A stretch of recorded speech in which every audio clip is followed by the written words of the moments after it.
त्या दिवशी रात्री मी स्वयंपाक करताना माझा मुलगा जवळ उभा राहून हे सर्व पाहत होता. मी फुलका लाटून तव्यावर टाकला आणि परत एकदा भाजून घेतला. तवा उचलून आणि फुलका चिमट्याने जाळावर धरला. लगेच तो फुलका फुगला.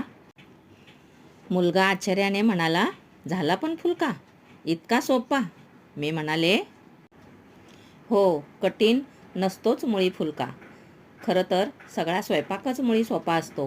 कठीण असतं तो रोज रोज करणं, दिवसातून अनेक वेळा ओट्याशी झुंजत उभे राहणे. आपल्या मूडचा, परिस्थितीचा, मनस्थितीचा आणि आजारपणाचा, दुखण्याचा, कशाचा विचार न करता अचूक आपली भूमिका निभावत भयंकर उकाड्यात देखील शेगडीजवळ न कंटाळता लढत उभे राहणे. सगळा स्वयंपाक संपला असे वाटत असतानाच ऐन वेळेवर कणिक मळून नव्याने 4 पोळ्या जास्त कराव्या लागणे. स्वयंपाकघर आवरून ठेवल्यावर संपली एकदाची दगदग, आत्तापुरती असे वाटत असतानाच बैठकीतून आज जेवूनच जावा, पुरुष मंडळींनी पाहुण्यांना केलेला आग्रह हसून साजरा करणे आणि तडक बिनपगारी ओव्हर टाईम करणे. आणि हे करीत असतानाच प्रत्येकाची भाजी, तिखट, चटणीची वेगळी आवड आणि तऱ्हा समजून त्यानुसार जास्तीत जास्त मने संभाळीत खपणे.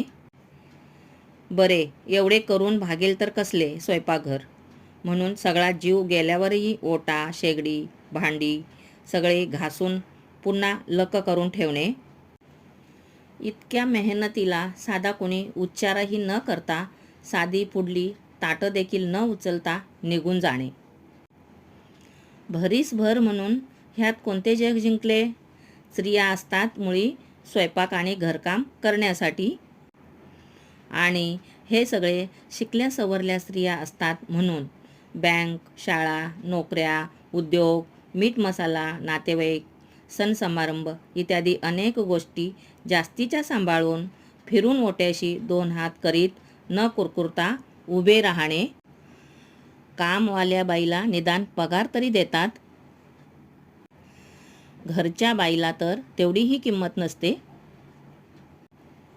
अरे, फुलका कठीण नसतोच मुळी, कठीण असतो तो स्त्रीजन्म. खूप साऱ्या सर्व स्त्रियांचे मनोगत. स्त्रीजन्मा ही तुझी कहाणी. धन्यवाद.